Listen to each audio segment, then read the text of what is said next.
Hey friend, I want you to be free.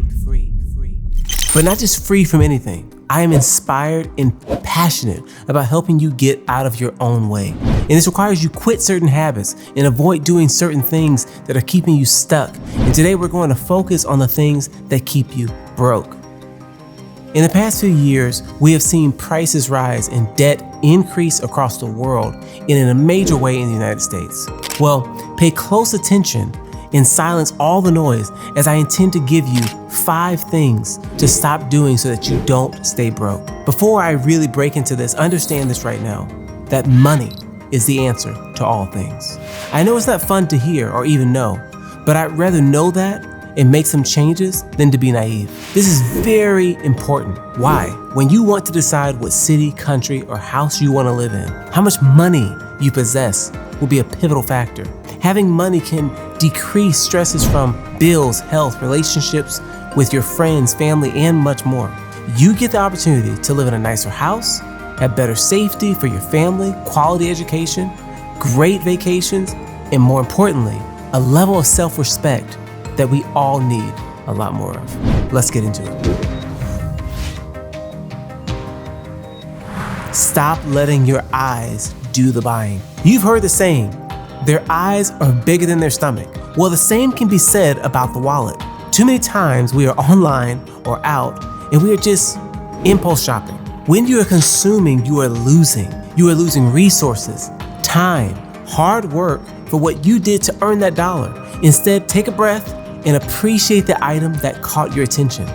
Next, realize that you have survived this long without it, which means you'll be okay when you leave it there. After you've done this and some time has passed, if it is something that you absolutely think you eventually want to buy, write it down and the reason you need it. Then if it comes back to your mind, that means it'll be on the list once you have it, once you have put a set amount of cash for that purchase.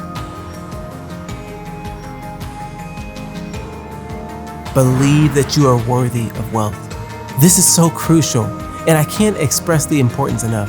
When you know what you deserve, then you will provide it to yourself. This means that you are no longer hoping that something works out for you, but instead, you work it out. It also means that you no longer just waste money because you believe that you are worth money. So how can you then therefore waste it?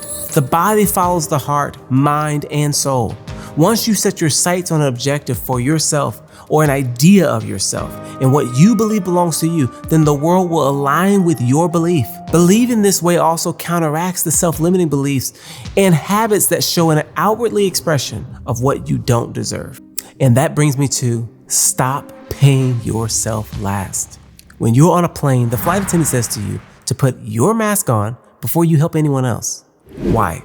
Because if you don't, you'll greatly put yourself at a higher risk to not survive.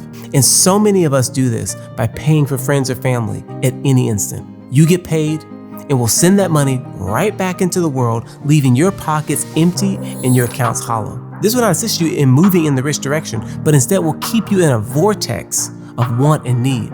When you get paid, the government typically has already taken their share of your check. So take a page out of Uncle Sam's book and tax yourself for that rainy day fun, that trip you're going to take, or a course to better yourself. If you treat yourself like a second-rate citizen, then what does that tell the world you think of yourself? Here's something that you should think about the next time you get paid. How long does that money stay with you? Is it a day, a week, a month, or much longer? Only you can answer that question, and only you can make sure that it stays there, and that comes with paying yourself first. Yo, check this out. When I wanted to buy my house, the first thing I had to realize was that I could do it, and more importantly, that I deserved to own the house. Why? Because I was willing to do what it took to possess it. I literally had to Google how to save money and budget. Because honestly, these were foreign words to me. You have to become the person that can have nice things, that doesn't just go out and break nice things or give nice things away before you can have them. And to do that, you have to believe you deserve it. You got it? Do you really get it? Let's get back to it. Remove high monthly expenses. One of the fastest ways to grow your wealth is to make more money. Sure, but one of the ways to drain your wealth is to have high-ticket bills that hit you every month. When you have this type of system that you live within, it can be the hardest thing to get out of. You have to pay off the car, cut down the balance of the credit cards. You need to utilize your house resources properly and make them manageable. And quite frankly, an afterthought. I truly believe that your electric, water, and internet bills should be on auto pay. These bills should not cost you any stress. Your rent or mortgage should also fall within this category of a regular bill that does not affect your stress. And if you can void off the personal loan for this, the high credit card usage for something else that you may not even have the money or intentions of paying off, then it will lead to your success and not the pressure and sting of being without money. Once you remove the high ticket items, eating out all the time, shopping, or whatever it is that you're doing that is bleeding you dry, your money will naturally start to grow. It has no other choice to. And with that, I have my last lesson for the day. Live in the present moment.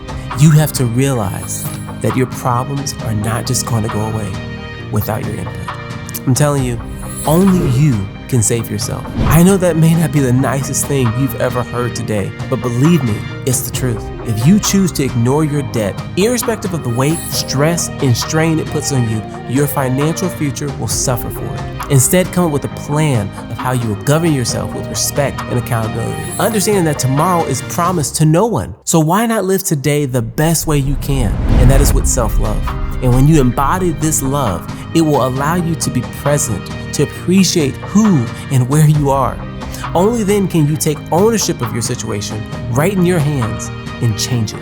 Decide right now and remind yourself the next day, week, and months to come that the present is now. And if you take care of yourself today, tomorrow could be that much better. If you just take half of the things discussed today, you won't recognize yourself in 6 months, but you'll love what you see.